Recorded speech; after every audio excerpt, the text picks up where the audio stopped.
दिनैनि आपडेटआ मा जानो थांगासिनो दङ नोंथांमोना नैबे क्लिप्सखौ एसे नैबे नोंथांमोना सिनायनो हाबाय बिथाङा मा फोरमायदोंमोन नैबेखौहाय दिनैनि आपडेटआ बिथांनि सायाव बिथाङा माखासे बिबुंथि लाबोदों मिडियानि गेजेरजों बाइट हरदों आरो मोनसे इन्टारेस्टिं खोथा हिरा सरनिया नब कुमार सरनिया बिथाङा बा बिथांखौ लानानै माखासे BPF हान्जानि सोद्रोमाफोरा दुखु फोरमायनाय बायदि खौरां फोसावदों आरो लोगोसेनो आसुरित मोनसे नंगौना नङाथाय आङो मोनसे मिडिया निउज पर्टेल मिडियानि गेजेरजों नैबे खौरांखौ मोननो हादोंमोन BPF नि सोरबा सासे सोद्रोमानाव थांनानै नब कुमार सरनिया बिथाङा माने माखासे मानसिफोरखौहाय जयनिं जाहोनाय हाबाफारियाव जयनिं हाबाफारिफोरावहाय मानसि जयनिं जाहोनाय बायदि बिथांमोना फोरमायदों स' नैबेखौ लास्टाव सावरायगोन बिनि सिगां जोंहा मानगोनां जेनेरेल सेक्रेटारि राजु नार्जारि मानगोनां सारा मा बुंदों माखासे बिथांखिखौ लानानै खोथा बुंदों आरो लोगोसेनो बिथाङा सोर केन्डिडेट जागोन जाया गावसिनि दोलोनिफ्रायहाय जिहेतु बिथाङानो जेनेरेल सेक्रेटारि बिथाङा खुनु बिनि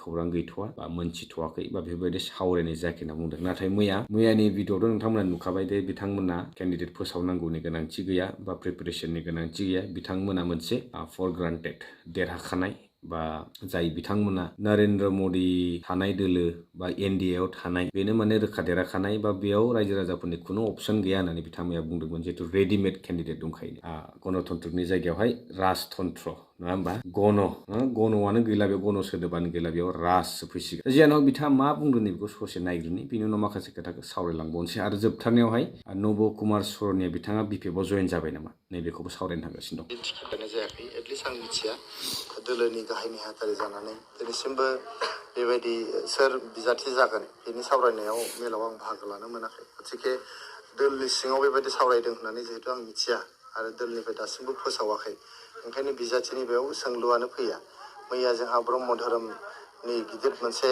जोंहा हाबाफारि दङमोन बेयाव आं सासे भलान्टियार हिसाबै बाहागो लाहैदोंमोन गथिखे हरसिम बाहाय ब्रह्म धोरोमनि जे जोंहा मोनसे हाबाफारि जादोंमोन बेयाव थानांनायखाय नोंथांमोननि खौरां बिजोङाव मा ओंखारदों मा ओंखाराखै आं बेखौ नायनो सम मोनाखै गथिखे आं बेखौल' मिथिगौ जे जोंनि हान्जायाव दिनैसिमबो जोङो सोर बिजाथि जागोन बेखौ थांखि लानाय जायाखै जेब्लानो थांखि लानाय जागोन बेखौ नोंथांमोननो सिगां खिन्थाहरनाय जागोन बे बिरोधि दला जाहाथे बिथांमोना गावसोर रायजोफोरखौ थगायनो हायो रायजोफोरखौहाय माने नंखाय लामाजों दैदेननो हायो बेनि थाखायनो बेफोर बाथ्राखौ बुंदों नाथाय रायजो राजाफ्रा मिथिगौ जे जों मिशन 100% रेशननि आन्दारावहाय बयनिबो रेशन कार्ड होदों जोङो 1 बोसोराव 5 लाख करि फ्रि ट्रिटमेन्ट सरकारि हस्पिटाल जा बे सरकारि हस्पिटाल जा 5 लाख ट्रिटमेन्टनि बेबस्था खालामदों जोङो बेवहाय माइनाव सोरां बिथांखिनि आन्दाराव सेल्फ हेल्प ग्रुपफोरनो 75,000नि प्रथम किस्ति 25,000खौ होदों 1,06,000 सुबुंफोरनो न'खरफोरनो जोङो हानि पाट्टा रानदों जोङो बेवहाय अरुणोदय जोङो होदों जों अनसाय बिथांखिनि 5,000 करि जोंनि फिसा फिसा फालांगि खालामग्रा आइजोफोरनो होदों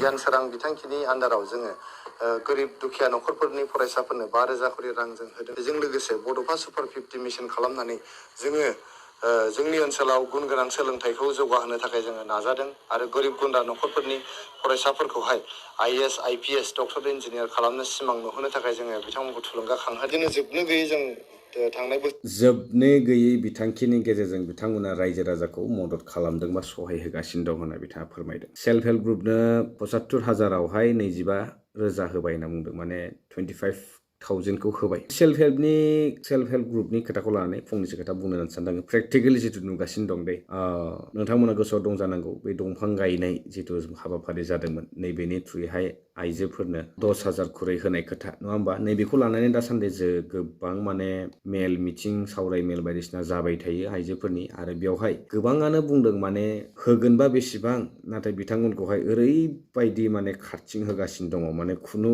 खोथा गैखाया आरो नैबे सम बिथांमोना बे बेसेन गोसा समखौहाय फर्म फिलआप मिटिं बायदिसिनायाव खारथिं गावनि बबेबा मोनसे गुन गोनां खामानियाव बे समखिनिखौ बाहायनाय मोनब्ला आं सानो नैबे 10,000निख्रुइ 3 गुन बांसिन फैसा बा सम बासायनानै मोनसे गुन गोनां खामानियाव बिथांमोना नैबे समायखिनिखौ व्यवहार खालामनो हागौमोन नाथाय ओरैबायदि बिथांमोननि स्किम बिथांखिया नोंथांमोना जायफोर बिदि खस्थ'नि गेजेरजों मोगा मोगि जानांदों स्पेसियेलि आइजोफोरा नोंथांमोना बुजिगोन आरो मिशन बड'फा UN बड'फानि सुपार 50 मिशन जिथु दङ आं सानो जायफोरा एक्सपिरियेन्स दङ बा जायफोरा अलरेडि माने APSC क्लियार खालामलांबाय बा अलरेडि जइन जाबाय बा फैबाय थानाय समफोराव जायफोरा प्रिपेयार खालामगासिनो दङ मेक्सिमाम मानसिफोरानो सुपार 50 मिशन ओंखारनायनि सिगांनिफ्राय प्रिपेयार खालामबाय थानाय बा प्रिपेरेसन खालामबाय थानाय बा नाजानाय दंखायो बिथांमोना नैबे बिथांमोनासो UPSC APSC बेफोरबायदि फरिखायावहाय दिनै मोजाङै मोजां साक्सेसफुल जालांनो हादों। नाथाय बिथांमोना नैबेयावबो गारा गावसिनि क्रेडिटखौ लानो। एडुकेसन माने क्रेडिटखौ लानांगौ। सुपार 50 मिशन जिहेतु लाबोदों मोजां। नैबे बिथांखिनि गेजेरजों गोरिब गुन्द्रा बा जायफोरा हायार लेभेल स्टाडि खालामनो गोसो दङ बा बेफोरबायदि सिभिल सार्भिस एग्जामफोराव थांनाय गोसो दङ बिथांमोना मोनसे थुलुंगानाय होनाय जादों। नाथाय इयाव जे माने मैया मानगोनां जा इउजि ब्रह्म बिथाङा बुंदोंमोन दिनै भारतआवनो रेकर्ड जादों जाहैदों। 75 बोसोराव भारतआवनो रेकर्ड जाहैदों माने बेनि गेजेरजों माने गोबाङानो दिनैनि समाव माने जि नाम्बार अफ स्टुडेन्टस मेडिकेलाव जइन जानाय, UPSC आव जइन जानाय, APSC आव मोननाय स' माबायदि क्रेडिट लानो नागिरदों दिनै बै स्टुडेन्टसफोरा जे हर सान खस्थ' खालामदों सुपार 50 मिशन फैयैनि सिगांनिफ्राय बिथांमोना दिनैनि समाव बेखिनिखौ खस्थ' खालामनानै दिनै मोनदों। नाथाय बेखौबो नोंथांमोना माने पलिटिकेलि नाथ्रोद माने गाव गावनि बेनिफिटखौल' नागिरबाय थानानै गोदाव सोराव गुलाय गुजाय थासारिखौ लाबोबाय थायो, कनफिउसन क्रिएट खालामनो हायो। आरो जिहेतु 1 बोसोरावनो बिथांमोना 5 लाख खरै रां होनानै प्राइभेट बा गभर्नमेन्ट बा प्राइभेटआवनो जा फ्रि सिकित्सा होदों होननानै बेफोर बिथांखिफोराथ' बेफोर स्किम्सफोरा सेन्ट्रेल गभर्नमेन्टनि दिनैनि नङा बियो। अब्लाबो नोंथांमोननिनो क्रेडिट। आरो अरुणोदयखौ अलरेडि मैया मानगोनां इउजि ब्रह्म बिथाङा बुंखाबाय बे स्टेटनि स्टेटनि स्किम अरुणोदय बेखौबो माने गावसोरसो लाबोनाय स्किम जाहैलायबाय। आरो माइनाव सोरां मा बायदिसिना बिथांखि लाबोदों आं अलरेडि मैया फोरमायखाबाय बिनि बागै। आरो बिनि बागै गोबां सावरायनो दंबावो होननानै सानाखै। बुजिग्राफोरा बुजिसिगोन, जाय बुजिया बिथांमोना मोजाङै साननानै नायबानो जाबाय। बेनिफिसियारिफोरा बेनिफिटेड जामारदोंना जामाराखै जोंनि BTRनि जितु स्किम्सफोर दङ, बिथांखिफोर दङ। आरो मोनसे खोथा बुंबावदों बिथाङा नोंथांमोना दिन्थिबावगोन अपोजिसन दोलोआ लाइमोनफोरखौ इयुथ्सफोरखौ माने मिसलिड खालामदों, मिस इनफरमेसन होनानैहाय बिथांमोनखौ माखासे लब होनानै नोंथांमोनखौ स्पेसियेलि इयुथ्सफोर लाइमोनफोर जायफ्रा नायदों नोंथांमोननि थाखाय नोंथांमोनखौहाय जौ लोंहोगोन, बेदर जाहोगोन, गवायाव बेरायनो लांगोन बायदिसिना होननानै बिथाङा फोरमायदों। थारैनो दिनै नोंथांमोननो स्ट्रेटआवबो सोंनो सानदों आङो, लाइमोनफोर सोरबाफोर नायदोंबा नोंथांमोना मा जौ लोंनो, गवा बेरायनो, बेदर जानोसो माने पलिटिकेल हानजायाव बबेबा पलिटिकेल हानजायाव जइन जाहैदोंमोन नामा? नोंथांमोना मोनसे चेन्ज लाबोनायनि गोसो दंमारोना गैमारामोन? दिनै लाइमोनफोरखौ स्पेसियेलि दिनै रुलिंआ अपोजिसनानो होन सोरबा बायदि ओरैबायदि टारगेट खालामनानै नोंथांमोनखौ बुंदों जे नोंथांमोनाव दिनैनि समाव सेन्सआनो गैला, सेन्सआनो गैला, सेन्स गैयि जाजोब्बाय नामा दिनैनि समाव लाइमोन? दिनै नोंथांमोनखौ सानैसो नैफोरबायदि नेताफोरा नोंथांमोनखौहाय गोदाव सोराव खोथाजोंहाय समाल'सना खालामनानै बेदर जानो आरिनो, जौ लोंनो, गवा बेरायनो लब दिन्थिनानैसो लांदों होननानै फोरमायदों। बे सैथोना? स' नोंथांमोनासो बिनि फिननायखौ होनांगोन। स' कमेन्ट्स खालामनानै फोरमायहर जाय नोंथांमोना सिरियासलि जौ लोंनो, बेदर जानो, गवा बेरायनोसो माने अबेबा मोनसे पलिटिकेल हानजायाव जइन जादों। बे नंगौना नङा? बिथां बुंनाय बाथ्रानि सैथोना नंखाय बेखौ दिनै नोंथांमोना आंनि भिडिअनि गेजेरजों बे मेसेजखौ मोनदोंबा सावना हो, शेयार खालामना हो जे बिथां बुंनाया सैथोमार ना नंखायमार। स्पेसियेलि लाइमोनफोर जाय नोंथांमोना जइन जायाखै बा जादों बा जानो होननानै सानदों पलिटिक्सआवहाय। आरो बिथाङा बुंदों फरायसाफोरखौहाय स्ट्रेट अवे पलिटिक्स हान्जाफोराव जइन जानाङा होननानै बुंनाय। जइन जाना लायोबा गोथौ हाखराव गाब्र'गोन। आरो बिमा बिफाखौबो खावलायदों जे फरायफुनाय लाइमोनफोर जायफोर दङ जइन जानाङा होननानै बुंदों। नैबेखिनियाव आङो बिथांजोंहाय सेटिसफाइड जे जायफोरा फरायफुदों स्ट्रेट अवे डाइरेक्टलि पार्टियाव बिबानफोर लानानै दाथाफा। नाथाय एज अ सिटिजेन नोंथांमोना गावबा गावनि चइस डिसिसन लानायनि मोन्थाय दङ। जिहेथु भारतनि संबिधानाव 18 बोसोरनिफ्रायनो भटिं राइट्सखौ नोंथांनो आखायाव गथायदों। जिहेतु नोंथाङाबो दिनैनि समाव मोजां गाज्रिखौ बिजिरनायनि मोन्थाया नोंनि आखायावसो। बेखौहाय नोंनि गार्जेन बा सोरबा बिथांमोना एडभाइसखौ होगोन, नाथाय डिसिसना नोंथांनि आखायाव। So' decision is up to you. आरो मा बुंबावदों बिथाङा माखासे खोथाखौ खोनासंग्रा लानि, बिनिफ्राय सावरायबावगोन आरो नोंथांमोनजों आं माखासे खोथा शेयार खालामबावगोन आंनि फारसे। बोसोरथामाव गिबि बोसोरसेयाव जोङो लकडाउन आरो कर'नानि थाखाय खामानि मावनो हायाखैमोन। थांनाय बोसोरनियाव जों जोबोद नाजाथाबनायनि गेजेरजों बेफोर खामानिखौ जों मावनो हादों। गतिके बेफोरखौ जुदि जोंनि बिरोधिफ्रा नुवाखैब्ला, BPF हान्जानि दैदेनगिरिफ्रा नुवाखैब्ला बे बिथांमोननिसो भुल। खिन्थु रायजो राजाफ्रा बयबो नुजोब्बाय, मिथिजोब्बाय। ओंखायनो रायजो राजाफ्रा दिनै EPPL हान्जाजोंनो दङ। BPFजों लाइमोनफोरा जइन जादों होननानै जों दिनैसिम नुवाखै। बिथांमोना स्कुलाव फरायनाय, कलेजाव फरायनाय उन्दै फरायसाफोरखौहाय सिक्किम बेरायहोगोन, दार्जिलिं बेरायहोगोन, बोजों गवायाव बेरायहोगोन होननानै थगायनानै लांनानै बिथांमोनखौ जइन जाहोहैदोंनो। बेबायदिनो जौनि, बेदरनि माने लब देखायनानै बिथांमोनखौ रेजर्टआव लांनानै गावनि रेजर्टआव हटेलाव लांनानै बिथांमोनखौ लब देखायनानै जइन जाहोदोंनो। दा बिथांमोना लासै लासैनो फैफिनगासिनो दं। जोंनियाव जइन जाफिननो फैदोंमोन, जों बिथांमोनखौ लायाखै। जों बुंदों जे नोंथांमोना फरायग्रो, मोजाङै फरायनानै गावनि आथिङाव गसंग्रो। आथिङाव गसंखांनायनि उनाव नोंथांमोना राजनितियाव गोसो हो, नङाबा नोंथांमोननि इयुना खोमसि जागोन। बेखौ बुंनानै बिथांमोनखौ जों लाथ'नाय जायाखै आरो जों खावलायदों जोंनि उन्दै उन्दै फरायसुलि बिथांमोनखौहाय, नोंथांमोना कलेजाव फरायदों फरायबाय था, इउनिभारसिटियाव फरायदों फरायबाय था। राजखान्थिनि बे गुबुंले मोनसे बारहावायाव नोंथांमोना आगान होनो नाङा आरो बेयाव आगान होयोबा नोंथांमोननि इयुना मोस्लेट जालांगोन। आरो जोङो बिमा बिफाफोरखौबो खावलायहरदों, गार्जेनफोरखौ खावलायहरदों, नोंथांमोननि गथ' गथायफ्रा, नोंथांमोननि फिसा फिसौफ्रा जाहाथे राजखान्थिनि फोथाराव फैनानै गावनि जिउ राहा दानायखौ जाहाथे बिथांमोना राहा गोथे खालामनानै लाया, खोमसि मुलुगाव जाहाथे आगान होआ, जौ जुवानि लामायाव जाहाथे आगान होआ आरो बेबायदिनो सोरबा राजखान्थि दैदेनगिरिजों थगायजानानै आन्दाय होजानानै बिथांमोना जाहाथे राजखान्थिनि बे खैसाराव गोग्लैनानै गावसोरनो जोबस्रांलाङा, बेखौ नोंथांमोना दिथा होनांगौ आरो बिथांमोनखौ बुजायनानै मोजां मोनसे लामायाव दैदेनलांनो थाखाय बिथांमोनखौ। खोनाबाय नोंथांमोना बिथांनि जि बिबुंथि, बिथांनि बाइटखौहाय। राजखान्थियाव लाइमोनफोरा आगान होनाङा, आगान होयोब्ला नोंथांमोना खोमसि हाखराव गाब्र'गोन। स' बेजों रिलेटेड माखासे लिडार्सफोरनि एग्जाम्पल होनो थाङोबा दिनैनि समाव कलेजफोराव, इउनिभारसिटिसफोराव जिहेतु जोङो मोनसे स्टुडेन्ट इउनियननि अर्गेनाइजेसननि आन्दाराव न' डाउट आन्डार एज जिहेतु दङब्ला सोरबा लाइमोनफोर थारैनो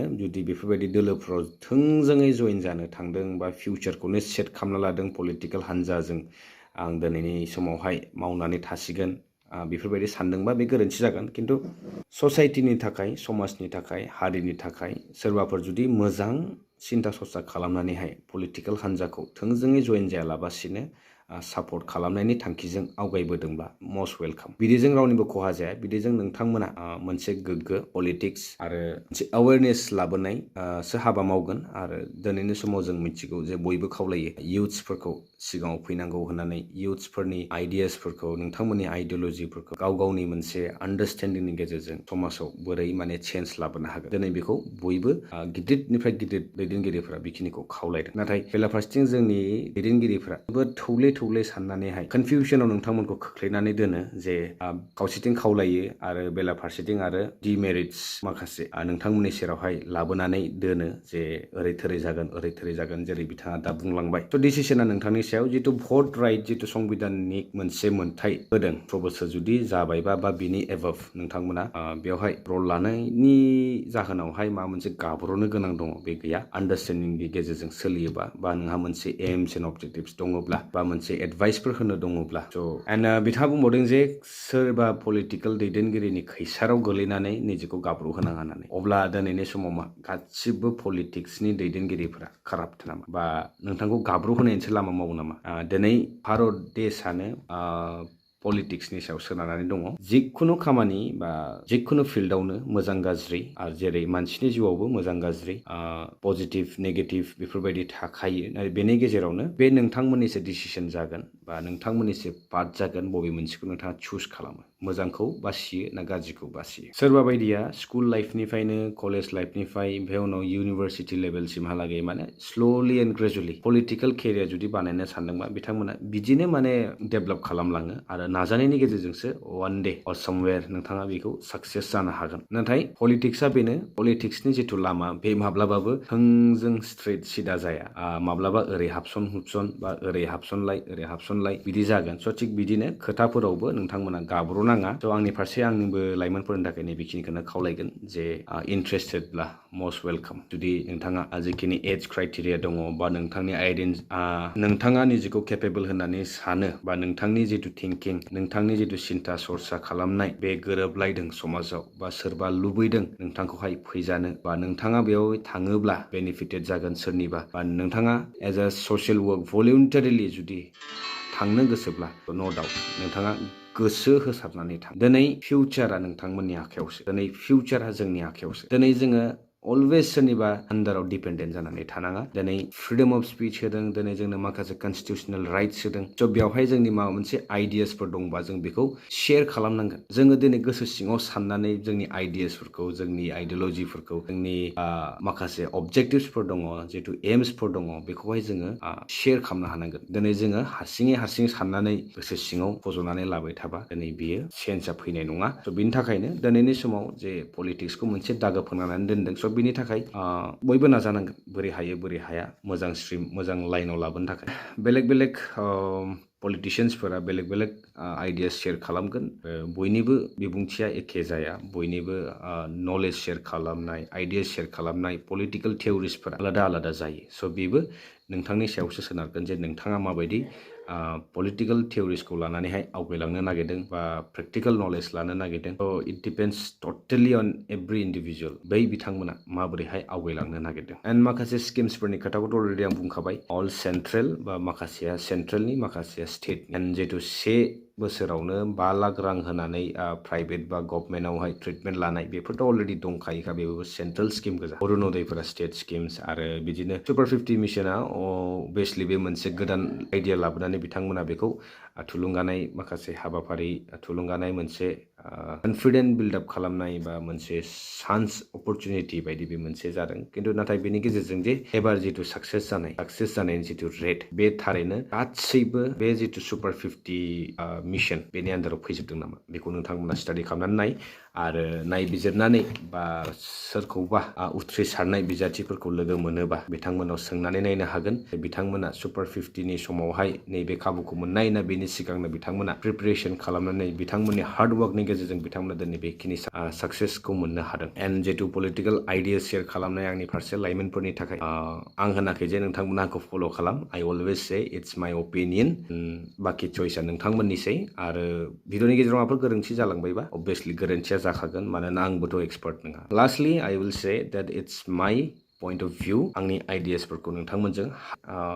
हानायखिनिखौ शेयार खालामनो नाजादों आरो बाखि नोंथांमोननि आखायाव and comment box is always open स' कमेन्ट खालामनानै फोरमायहरदो माबोरै जाखो मा आइडियास मोनखो आरो सोर जाथावथाव इउपिपिएल दोलोनिफ्राय एन्ड बिपिएफनिफ्राय जोबथारनायावहाय मोनसे खोथा थालांबावबाय आङो भिडिअआ जोबोद गोलाव जालांबाय स' बेखौ नेक्स्ट एपिसड बा नेक्स्ट पार्टआव लाबोसिगोन नेक्स्ट भिडिअ लाबोसिगोन जिहेतु नब कुमार सरनिया बिथाङा बिपिएफनि सोरबा सोद्रोमाजोंहाय जइन जानाय खोथाखौ आं दानि निउसाव एसे खौरां मोनस्रांदोंमोन नाथाय बेनि फुल डिटेल्स गैयिलाय आं नैबेखौ बे भिडिअ होथ'ला स' stay tune for the next video and till देन बाय बाय